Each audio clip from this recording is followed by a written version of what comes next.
Today is a special show. Welcome to the Michael Tobin Show. I'm Michael Tobin, your host, and my first host as part of the Acceleration Network is Bible prophecy expert Craig C. White, and you do not want to miss this. If you see the list of my shows, you'll see that I just did an update a couple of days ago about Syria and the war and who Gog and Magog is, and I actually base a lot of my understanding on Craig C. White's books and his studies, and he will be live with us. We didn't know when Turkey was going to attack Syria, but as Craig has been saying for years, Turkey is actually going to, and since then they have. Craig, I've got you on the line right now. Can you hear? Yeah, hi Michael, how are you? Oh, great. That sounds good. You concluded that last 6-minute broadcast by saying you don't know when Turkey will attack, but you based on Bible prophecy and events, they definitely will. And of course, that's something that our listeners, our readers, people in society, they think it's too far-fetched, and they say, no, it'll never happen. But since then, it has happened. What have you got now, Craig? I think I did that radio broadcast maybe a couple of years ago even. That's when Erdogan was still the prime minister, so that's at least a year and a half ago or more. So anyway, in Jeremiah chapter 49, verses 23 through 27, it talks about an invasion coming to the northwestern cities of Syria. And it specifically mentions Hama, which is the fifth largest city in Syria today, and there's a lot of fighting going on there. The Syrian army lately has gained ground on northern Hama. You'd have to probably Google that to find the news on it because almost nobody is talking about it. And also, Jeremiah 49, verse 23 mentions Arpad. Today, Arpad is called Tel Rifat, and that's a town just to the north of Aleppo and just to the south of Azaz. Azaz has been in the news quite a bit, if you've heard about it or not. That's one of the towns that Turkey just went into and secured the area from Azaz eastward to the Euphrates River. So anyway, in Jeremiah, it says that the residents of Hama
northern Israel or southern Israel, but into Israel. Faced with unwalled cities, and a lot of people read that and say, well, that can't mean Jerusalem because Jerusalem has walls. Well, I would say that that's probably not a good way to look at it. A walled city is a fortified city. A wall, in this case, is a wall that has gun emplacements and something to defend the city. But anyway. Well, the walled part is just Old Jerusalem. Jerusalem is much larger than what is Old Jerusalem is. Do I understand that correctly? It actually does go around the outside of the walls as well, right? As part of Jerusalem. Yeah, Jerusalem is a walled city. They do have some ancient walls, but the Israeli government has also set up walls between the Palestinian and the Israeli neighborhoods. And I think that's what throws people off. But anyway, in northern Israel, in the Golan Heights, there are no walls. The Druze live there. It's a group of people that aren't really, they're Israeli in the fact that they live in Israel, but they're not really Muslim. They're not really Israeli. They're just a group of people that live in the Golan Heights of Israel. And Turkish President Erdogan is president of Turkey, but he's also now the president of the Organization for Islamic Cooperation, which is kind of like Islamic UN, United Nations. It's kind of a group of nations for Islamic nations. And he has officially told the Islamic nations that the Golan Heights should be taken away from Israel. And there's been a lot of talk about invading Israel, and in the Golan Heights, I should say. And Ezekiel chapter 38, it mentions three nations that Turkey will lead into Israel, and I believe that's northern Israel, and that's Libya, Iran, and Sudan. And Libya makes up most of the Free Syrian Army, or the moderate rebels, as we like to call them. Yeah, and they're also in the continent of Africa, Libya and Sudan. People forget that these aren't Middle Eastern countries. They're African countries as well as the Middle Eastern countries. And that's why I always say people need to break out a map and look at it. Yeah, in the news, this has been 3 or 4 years ago now, there was a lot of news about all the jihadists flooding into Syria through Turkey. Well, that's where they're coming from. They're coming from northern Africa. So the nations that Ezekiel chapter 38 describes are fighting in Syria now, and more they're fighting in Golan Heights. So Turkey very well could come down into the northwestern cities first, terrify them, come into Damascus and destroy it, and afterwards, Damascus is only 3 miles from the Golan Heights of Israel.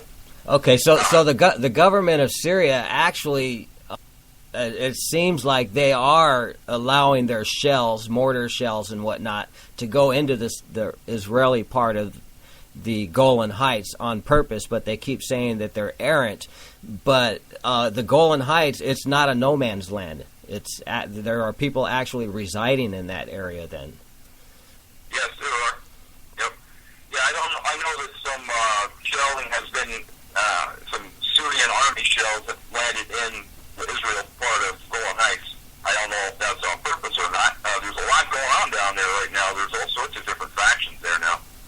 So I don't know if it's on purpose or not, but it's getting the Israeli army involved, which rang a bell in my mind, because in 2 Kings chapters 16 and 17, it talks about a very similar scenario that we have going on today. This is back around 740 BC.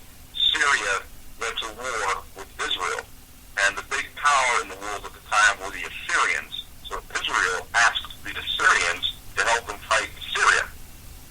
And the Assyrian kings came down and destroyed Damascus.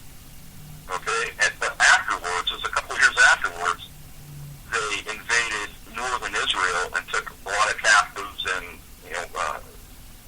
partially took the nation of Israel. Later, they came down and took the southern part about 30 years later. But they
I think that would be a brilliant strategy that you pondered on that for Israel to ask Turkey for help with the terrorists in Syria.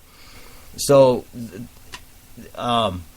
I can see Israel asking Turkey for aid, and Turkey would more than willingly love Israel's blessings to even do more harm in Syria under the guise of fighting ISIS, and then turn around and stab Israel in the back. Because anybody who watches that movie Godfather should know you don't ask certain people for favors, because they're going to come back and they're going to want you to do something or else.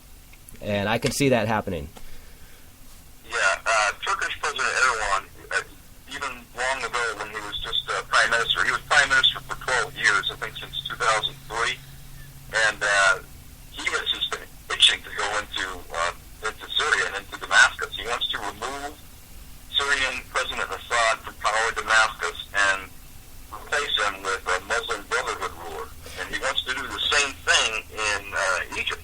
Well, yes. President Morsi reinstated. You know, our media paints him out to be a valid, bona fide politician with nothing extraordinarily or remotely evil about him. And so he is presented to us as a real secular government leader in Turkey. But in reality, if people actually read other news sources other than American news sources, they'll see that this guy is pretty insane. So can you go ahead and point out some of the things that are pretty insane that he has actually said? Well, he has received praise as being God, and he hasn't rejected it. There was a group of Muslim scholars from every Islamic world, and after the failed coup attempt in Turkey, they all sent him letters pledging their allegiance to him as the Mahdi of Islam. Yeah, isn't he building a big old palace that's equal to something from the Ottoman Empire? And hasn't he actually literally said his desire and plans to have their taxpayers pay for that palace and to set Turkey up as the head of the whole Islamic world? Oh yes, he has a lot of support in the Islamic world that says that Turkey is the only legitimate head of a revived Islamic empire or a revived Ottoman empire. And he built the largest palace in the world in Ankara, which is the capital of Turkey, kind of in the middle of the nation. Is what he wants to do similar to what Ahmadinejad wanted to do? Are those the same things? The previous president of Iran, did he want to do the same thing that Turkey now is saying that they want to do? Or are those two different things? Iran has its own power struggles. I think Iran, more than anything, wants to be the religious head of the Islamic world. And their big fight is with Saudi Arabia and Mecca, which is the recognized capital of Islamic worship. Okay, so that explains how Russia is able to be more or less allied with Iran as one of the countries that the natural gas that they want to pipe from Qatar all the way up through Syria and then west to the Mediterranean. To me, that is like a huge part of why Russia is allied with the Syrian president, because Syria and Iran are two of several countries where the pipe could go through. Syria offers Russia a warm water port to distribute oil in the cold months. So that's the biggest reason why Russia wants some control in Syria. But I think they see that it's going to be too costly to actually conquer Syria for themselves. I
And that's doing Turkey a favor by killing Kurds, right? Well, Turkey doesn't want the Kurds to make their own nation, and right now there are Kurds in northern Iraq, in southeastern Turkey, and also in northeastern Syria. Syria. Are they? They're in northeastern Syria too, right? Right. Okay, yeah. So they want their own autonomous area. Exactly. Yeah, and Turkey just doesn't want that to happen. Yeah. So, the Kurds are the ancient Medes, and if you look on a Bible map, that is the area of the ancient Medes. I don't think there's anything in the Bible that says that the Medes are going to be wiped out or anything. I think they're going to survive, which are the Kurds today, same people. But Turkey sure doesn't like them in Syria. Turkey and President Erdogan know that whoever conquers Syria is going to be the recognized head of the Islamic world. Okay, they're going to be recognized as the Sultan of the Ottoman Empire or the revived Islamic Empire or even the Mahdi. And a lot of nations are already saying that Erdogan is the Mahdi. And in Christian terms, that's Antichrist. But I don't want to be around if that actually does succeed in happening, because the way I understand it, maybe you could clarify this better also.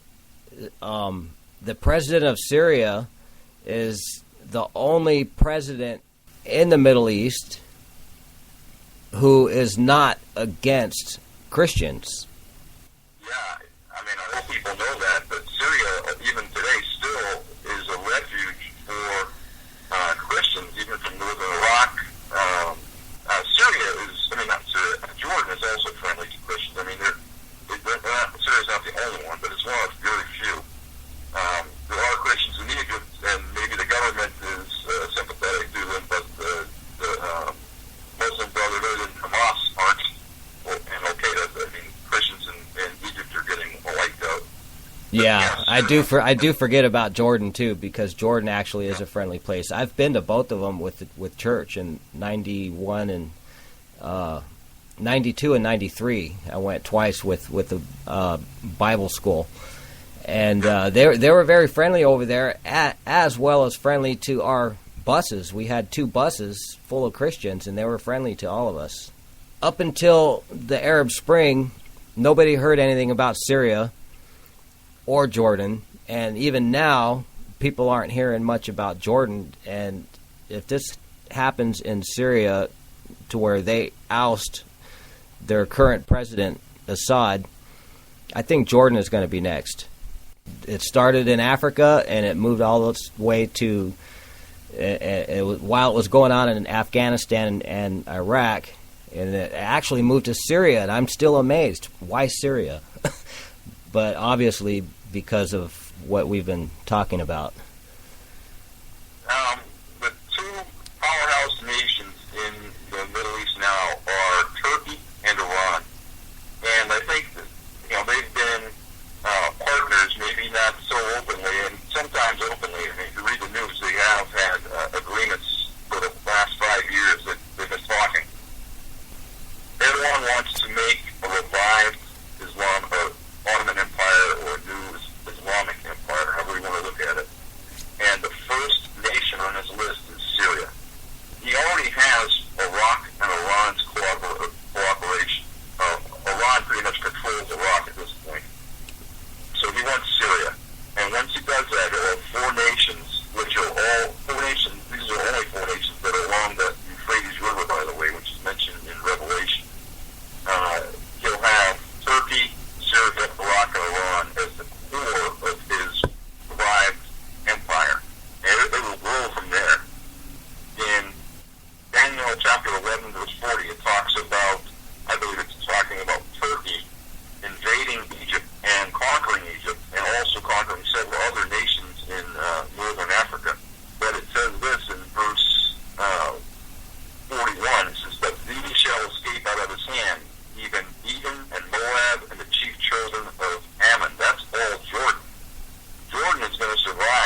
So right now, our current U.S. government is actually fueling and aiding and abetting a whole bunch of chaos over there. And so when you read Bible prophecy, you always wonder, well, I wonder how that could come to pass. Well, just look at the past 7 years in the United States, what we have been allowing, what we've been saying we're doing, and what we've actually been doing. And too often the facts come out when it's too late. It's just as easy as saying a lie as many times as you can, and it doesn't matter if a few people know it's a lie, because most of the people are going to believe it long enough to accomplish something. And then after their accomplishment has been made, well, who cares if they lied? Everybody knows that they lied, but it's too late. But ultimately, am I correct that Egypt, Ethiopia, Syria, and Jordan are going to be allied with Israel just before the end-time battle? No, I don't think so. No. I think you might be thinking of a passage that I think describes Egypt, Israel, all the way to the Euphrates River as being one area. That's the area from the Nile River to the Euphrates River that God promised to give to Israel in the first place. I think that happens after Jesus Christ returns, after the second coming, after the tribulation. So that's a different story altogether. Okay, so one thing that is correct is the whole world is going to fight against Jerusalem. So that means that Israel actually won't have any other nations as an ally in that known part of the world when during the biblical days. North and South America, of course, wasn't known about. So the known world there is that whole world is going to be against Israel at the time of the battle of Armageddon, correct? Yes, I think it is. I don't think there are any nations in the old world, I'll say even from Europe to India, I don't think there are any nations that are going to defend Israel. Now, maybe the United States will be sympathetic to Israel at that time, I don't know, but there's going to be some political deals made. Israel's actually going to allow their nation to be further divided, and they're going to invite Muslims that already have, but even to live and even to control East Jerusalem.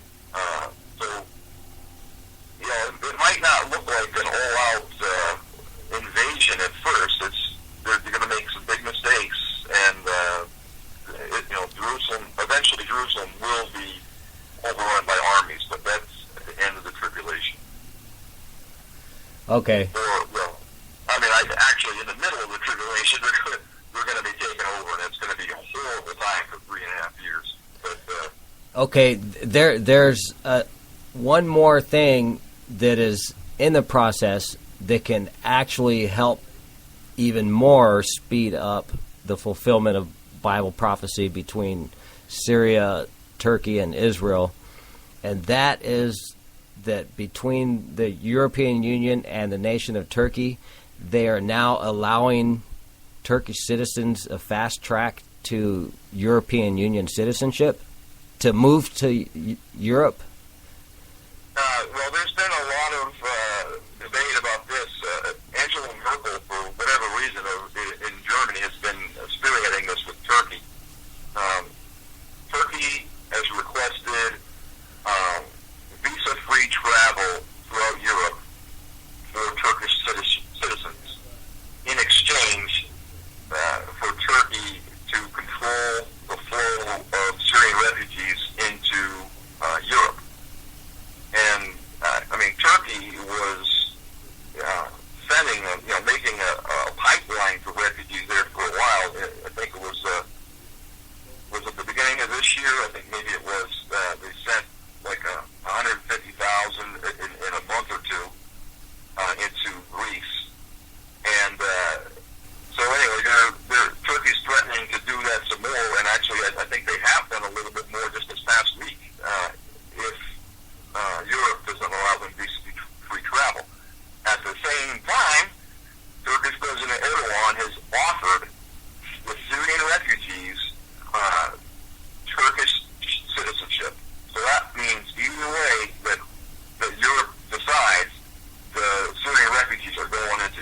And that would be a free pass for the people from North African countries, as well as surrounding countries in the Middle East, who are joining up with ISIS and other groups against Assad.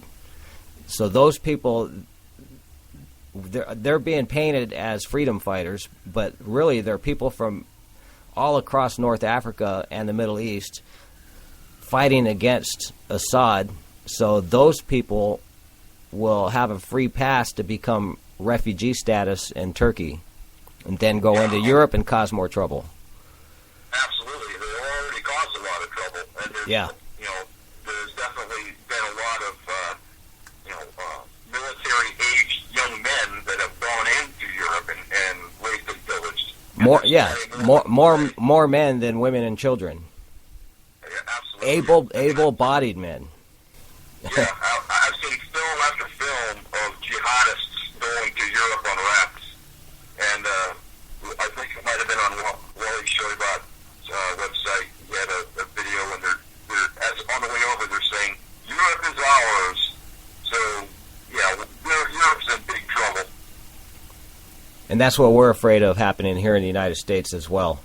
So. Well, yeah, as you've heard, France, England are all building walls to keep the refugees out. So, I mean, they know they're in trouble. Some of them do, but they're still doing the wrong thing.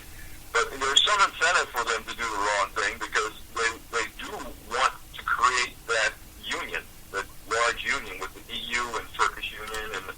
Oh yeah, and the citizens from that will be funneled through Turkey into Europe. They will become European citizens, and thereby they'll become voters, and they will vote. The more voters they have from Middle Eastern and African countries, the more likely that Europe will change and compromise and be overrun.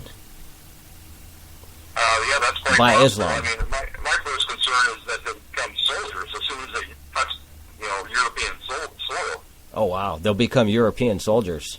No, not European soldiers, jihadists. Oh, okay, yeah. They'll just go straight to the chase. Yeah. Okay, I'm going to go ahead and complete this broadcast and leave it at that. My head is about to explode. I want to ask the readers and the listeners to just go ahead and rewind this broadcast and listen to it all over again. And Craig, I really appreciate this time because I'm going to do that also. Because I have to get all this straight because I've been under the impression that Israel will miraculously have some types of allies right before or during the War of Armageddon, and I need to revisit that and get that through my head. Yeah, I think the only allies we're going to have is Jesus Christ. Exactly, because the war is actually literally going to be fought against Jesus himself. That's what Revelation says. That's true, yeah. All right, Craig, appreciate it, and I thank you very much. I'm going to go ahead and hang up and conclude this show, and I'll contact you online, and I'm going to have several links in the information box on this program. Yep, hightimetoawake.com, and you can check out all of the relevant subjects that Craig C. White has written about. All righty, thank you very much, and God bless you, Craig. Thank you, Michael. Nice talking to you. All right, bye-bye.